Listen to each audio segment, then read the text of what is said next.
지금 여러분께서는 김현정의 뉴스쇼를 듣고 계십니다. 저는 퇴근길의 다크호스 김종대의 뉴스업 김종대입니다. 총을 뺐다 넣었다 뺐다 넣었다. 영화 속에서 안성기 씨는 누군가를 향해 계속해서 총을 뺐다 넣었다 합니다. 그 누군가는 바로 5.18 공수부대 여단장.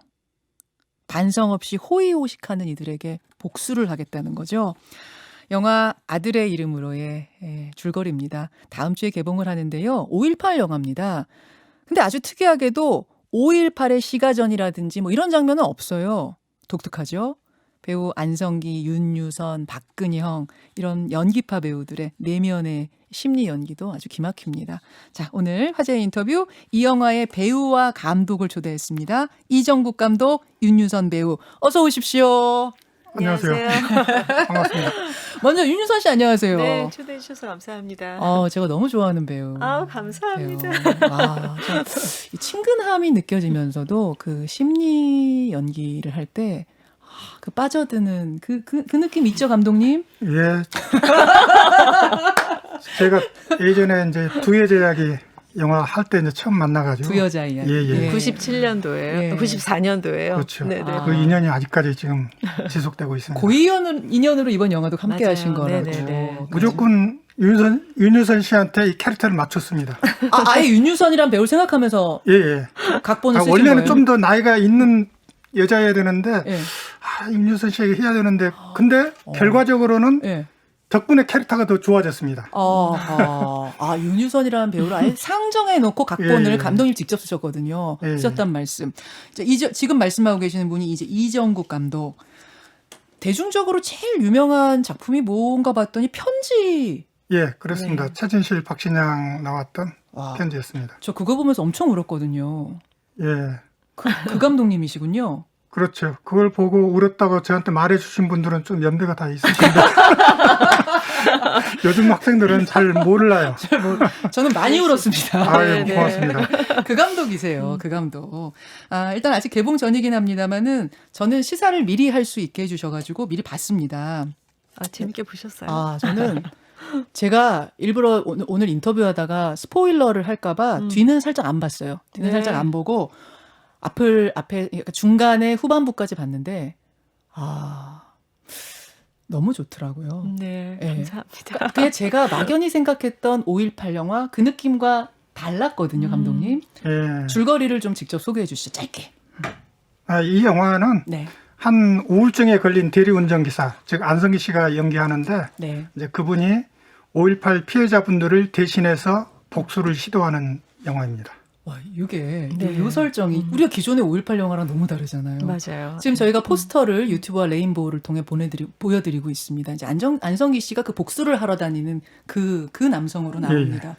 거기서 복수의 대상이 되는 사람이 이제 박근형 씨가 연기한 투스타?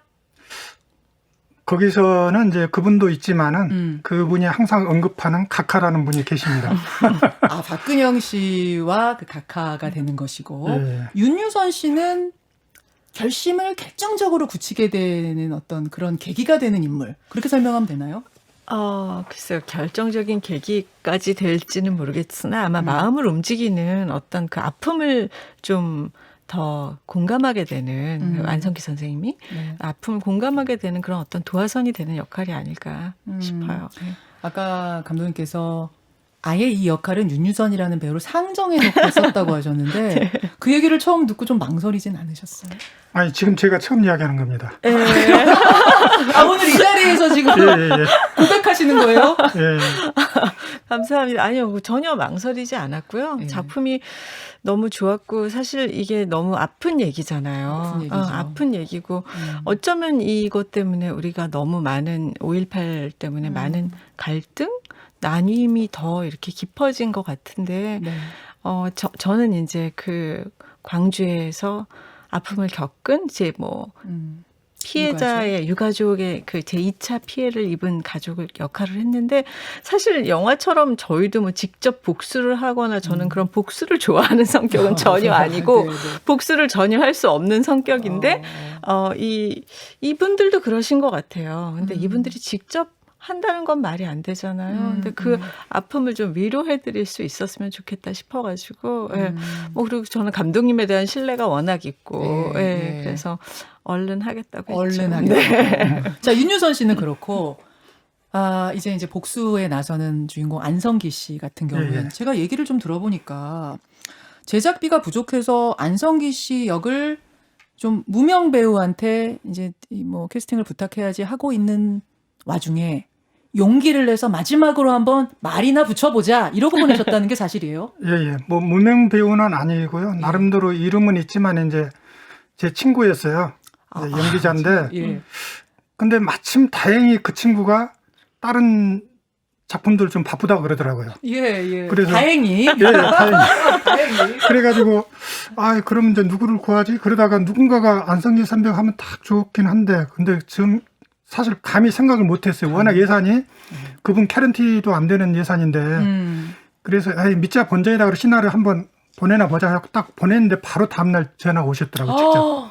바로 다음날 전화가 띠링 네, 저한테 올 때 왔어요. 느낌이 어떠셨어요? 그래서 예 안녕하세요 선배님 이렇게 해가지고 한번 보지 뭐 그래 봅시다 그래가지고 가서 하는데 하시겠다고 그래가지고 제가 깜짝 놀랐죠. 와. 그래서 그 그만둔 친구한테 야 안석기 선배가 하신대 그랬더니 그래 잘 됐다 그래서 고맙다고 말은 아직 못했는데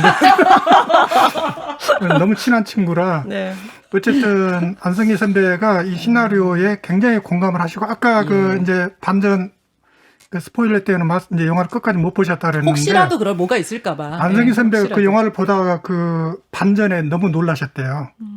전혀 예상치 못한 반전에 그 얘기하셔도 되는 거예요, 감독님? 절대 안 됩니다. 반전까지. 영화를 보고 확인하셔야 됩니다. 지금 근데 반전이라고까지는 얘기를 하셨는데, 네. 그러니까 영화가 제가 말씀드렸다시피 이제 5.18 영화 하면 떠오르는 그런 장면들, 일단 그런 장면들이 아닌 일상을 살아가는 모습 속에서의 네. 어떤 사적 복수잖아요. 이게 사적 복수. 그렇죠. 이런 것들이 상당히 흥미로웠는데 이정국 감독님 이렇게 쭉 조사를 해보니까 5.18 때 광주에서 전투경찰로 근무하셨다는 게 사실입니까? 예, 광주가 아니라 예. 저기 목포에서 배 타고 1시간 가면 해나 하원반도 땅끝에서 전투경찰 해안초소 전경이었죠. 그럼 그때 그 계기가 혹시 이 영화를 만든 5.18 영화를 만들게 된 계기였을까요? 이제 사실 저는 전혀 정치적이지도 않았고 뭐 그런 그냥 평범한 그때 이제 대학생이었는데 그 사건을 제가 5월 21일 날 처음으로 목포에 부식 구입하러 이제 나갔다가 실제로 그 전두환이라는 이름 처음 들었고 예. 광주에서 많은 분들이 죽었다는 이야기를 듣고 굉장히 충격을 받았던 기억이 나고 예. 저희 가족들도 일부 광주에 그때 있었기 때문에 그래서 아니 어떻게 사람을 군인이 우리 대한민국 군인인데 왜 시민을 왜 죽이지 학생을 왜 죽이지 나는 그 이해를 못했어요. 그러다가 나중에 이제 책들을 보고 이야기 듣고 이제 그 상황을 알게 되고 나중에 이제 영화로서 내가 이 이야기를 꼭 하고 싶다는 마음을 갖다가 제가 부활의 노래라는 영화로 처음 그 이야기를 상업영화로 만든 거죠. 부활의 노래, 5.18 민주화 운동 이야기를 다룬 우리나라 최초의 장편 극영화다 이렇게 소개가 됐더라고요. 네, 이제 독립영화는 있었지만은 상업영화 극장에 정식으로 그렇죠. 건 영화는 제 영화가 처음이었죠. 근데 100분 영화 중에 25분이 다 칼질당했다.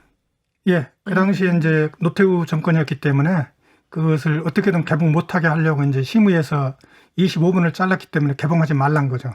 못하셨어요? 아니요. 그래가지고 제가 이제 항의하고 국회의원분들 찾아다니고 예. 했더니 다시 재심의 들어오라 그래서 해가지고 한 중요한 장면 한 5분 정도 잘린 채 예. 이제 그 다음 해 3월 1일 날 91년도 3월 1일 날 개봉을 했지만 이제 실패했죠. 실패하고. 그리고 저는 인생이 나락에 떨어졌고요. 그래도 어떻게 다시 일어나셨네요. 예, 그 바로 앞에 계신 윤유선 씨가 나온 그 두 여자 두 이야기 여자 덕분에 이야기로. 그게 이제 대종상에서 작품상도 받고 작품상, 또 감독상, 저도 연기상도 받고 연기상 뭐 해서 다 휩쓸면서. 예. 그걸로 부활의 여신이네요. 우리 그렇죠. 윤유선 씨. 아니, 그러다 제가 보니까 참 그 인연이 이제 윤유선 씨와 그때 김설아 씨가 이제 연기를 했는데 네. 지금도 서로 친합니다. 그렇군요. 근데 5.18 영화로 한번 그렇게 나라까지 갔으면 이번에 안 만들고 싶으셨을 것 같은데 어떻게 또 만드셨어요? 실제로 그 영화 이후로 제가 30대 중반이었는데 그 당시에 다시는 5.18 이야기를 말하지도 듣지도 한 20년 동안 다 끊었어요. 제가 광주 가도 아무것도 저희 가족하고도 지금까지도 5.18 이야기 해본 적이 없어요. 그 영화가 너무 속된 말로 폭망해서 아니 그것도 있지만은 네. 이제 실제로 광주 분들은 그 5.18 이야기를 하는 걸 꺼려해요. 아, 서로가. 아파서. 예, 서로가. 그러다가 제가 이제 10년 전부터 이제 광주에서 이제 독립영화 하신 분들, 이렇게 노인분들, 학생들하고 작업하면서 이제 그때도 이야기 안 하다가 한 3년 전에 처음으로 이제 그런 이야기를 시작했죠. 그게 이제 모티브가 돼서 단편 하나 만들고 네. 그게 이제 장편까지 오게 된 거죠.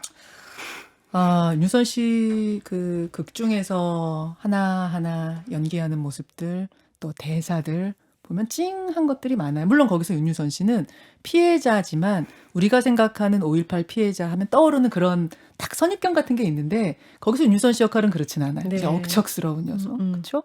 하지만 하나하나 그 내뱉는 대사들이 참 좋은 것들이 많았는데 제일 기억에 나는 대사가 있다면? 제 대사는 아니고 제 대사였나요? 그 광주 분들은 물 같다고. 물 같다. 네네. 안성기 선생님이 이제 네. 그렇게 말씀하실 때 제가 왜 물 같다고 하냐고 했더니 그냥 다 순응하고 받아들이고 그 흐르는 물 같은. 너무 착하다는 거. 네, 너무 착하다고 말씀하신 그 대사가 제가 이제 가서 사실은 저도 뭐 광주를 그렇게 많이 가보지 않았으니까 근데 이번에 이제 가서 저희가 너무 많이 도와주셔서 뭐 맛있는 음식 뭐 이런 거 해주시는 것뿐만 아니라 예. 너무 많은 비연기자 분들이 출연을 하셨어요. 제가 잠깐 질문 하나 할게요. 그 한강식당, 네네. 윤유정 씨가 이제 근무하는 데가 한강식당인데, 한강식당에 뭐 일하시는 분들, 요 아주머니들이. 네네네. 한 분은 연기자시고요. 한 분은 연기자시고, 나머지는 사장님은 정말 그 식당 느끼셨어요? 딱 보고 알았어요. 아, 그럼 현장 섭외하신 거예요? 뭐 재능 기부 어떻게 네, 된 거예요? 원래 도대체? 다른 분 서울에서 좀 연기 좀 하신 분은 섭외를 했더니 개런티가 작은지 안 오시더라고요. 그래가지고 그날 당황스러워가지고 그 할머니분이 연기를 되게 하고 싶어 한 건 제가 알았어요. 근데 설마 이게 좀 할까 그래 걱정했다가 그날 하실래요? 그러니까 예 할게요. 그랬는데 엄청 실제로 열심히 하시더라고요. 굉장히 잘하셨어요. 열심히 하시고. 한 외국 분이 그 영화 보고 그 할머니 되게 연기 특이하다고 캐릭터 재밌다고 그러더라고요. 그게 왜 특이했냐면 이분이 지금 연기가 아니라 어떻게 보면 그냥 삶의 모습 같이 리얼, 삶의. 하니까 오히려 그게 더 특이하면서도 재밌으면서도 진짜 같은 뭐 이런 하여튼 묘한 게 있더라고요. 우리 영화에 그분 외에도 그런 분들 그 영화 속에 많습니다. 네. 잘 모르겠다 싶으면 저 강주 시민이고 그 자리에서 일하신 분이구나. 간호사도 캐스팅이구나. 그렇고 다 현장에 있는 분들입니다. 현장 캐스팅. 그 얘기는 네. 5.18 영화를 만든다니까 광주 시민들이 발벗고 자기 일하던 거 내려놓고 저 하겠습니다. 이렇게 하셨다는 얘기죠. 그렇죠. 예, 그렇죠. 그래서 사실은 그분들이 제 극 중에서 제가 막 5.18 피해자라서 막 아파하지 않지만 그분들의 모습을 보고 제가 그냥 너무 덤덤하게 삶을 살아가고 계시는 거예요. 예. 그래서 그분들을 표현하는데 많이 이렇게 직접 뵈면서 네. 도움이 많이 됐던 것 같아요. 예. 아픔을 가슴 깊이 안고 있지만 그렇죠. 삶을 살아야 하니까 그럼요. 맨날 예. 울고 있을 수는 없는 거니까. 그럼요. 예. 그 억척스럽게 살아가는 모습들을 그분들 보면서 연기를 배우신 거고. 네네네. 윤유선 씨. 감독님, 저는 제일 기억에 남는 대사가 아까 윤유선 씨는 광주 분들은 물 같다 그거였는데 저는 반성하지 않는 삶은 살 가치가 없다. 저희 영화의 주제죠. 그게 주제입니까? 네. 화장실에서 안성기 씨가 소변 보면서 그 벽에 붙어 있는 걸 보는 그 장면에서 찌릿했어요. 소크라테스 명언이죠. 소크라테스의 명언. 예. 어떤 이야기를 담고 싶으셨던 걸까요? 그러니까 사실 우리 지금 5.18 그 전에 이제 우리가 친일의 역사도 그렇지만 한 번도 그 책임자들이 제대로 반성하지 않았고 네. 제대로 단죄한 적도 없어요. 네. 그 부분이 너무 아쉬웠고 그래서 특히 5.18 같은 경우는 사실 우리 영화는 그 전에 5.18 영화들은 되게 피해자 입장이었다면 저희 영화는 보셔서 알겠지만 피해자들이 있지만 어쩔 수 없이 가해자가 된 그런 네. 가해자 입장도 있거든요. 네. 그렇기 때문에 그야말로 진짜 가해 책임자들이 있는데 그 사람들은 아직도 반성하지 않고 골프 치고 다니고 그러죠. 그래서 그런 사람들을 향해서 하는 말이죠. 반성을 제대로 해야 되는데 그러지 않는 사람들은 살 가치가 있냐. 그래서 이제 그게 이 영화의 트리거가 됩니다. 그 문장에. 그걸 묻는 영화입니다, 여러분. 예. 박근영 씨는 악역을 맡으신 거잖아요. 박근영 씨 선생도 첫 단번에 오케이 하셨어요? 아니죠. 처음에 제가 박근혜 선생님하고 그 이전에 작품 2개를 했는데 2개 다 좀 망했어요. 그래서 제가 죄송해가지고 또 해주실까 그랬는데 처음에 좀 망설이더니 제가 좀 신화를 드리고 했더니 하자고 그래가지고 너무너무 고맙죠. 정말 왜냐하면 그 역할은 박근영 선생님밖에 생각이 안 났거든요. 오로지 그분만. 네, 굉장히 카리스마도 있어야 되고 맞아요. 연기도 잘하셔야 되는데 근데 해주셔가지고 제가 이제 안성기 선배도 해주고 뭐 이래서 막 제가 긴장했죠. 야 이거 가볍게 가려고 그랬는데 완전히 너무 커지니까 그래서 예. 자, 이 두 분과 함께 사실 굉장히 무거운 이야기여서 저는 이게 너무 슬퍼지면 어떡하나 했는데 유쾌한 감독님이시고요. 우리 윤유선 씨와 함께 어떤 영화의 분위기를 잘 느끼면서도 메시지가 잘 전달된 인터뷰였던 것 같습니다. 개봉이 정확히 5월 12일입니다. 12일입니다. 많이들 보고 느끼셨으면 좋겠습니다. 두 분 오늘 귀한 시간 대단히 고맙습니다. 네. 예, 감사합니다. 감사합니다. 예. 김현정의 뉴스쇼는 청취자 여러분의 참여로 이루어집니다. 트위터, 페이스북, 레인보우 게시판, 그리고 단문 50원, 장문 100원의 유료 문자 샵 1212, 우물정 1212 통해 참여하실 수 있습니다. 김현정의 뉴스쇼, 여러분과 함께 만듭니다.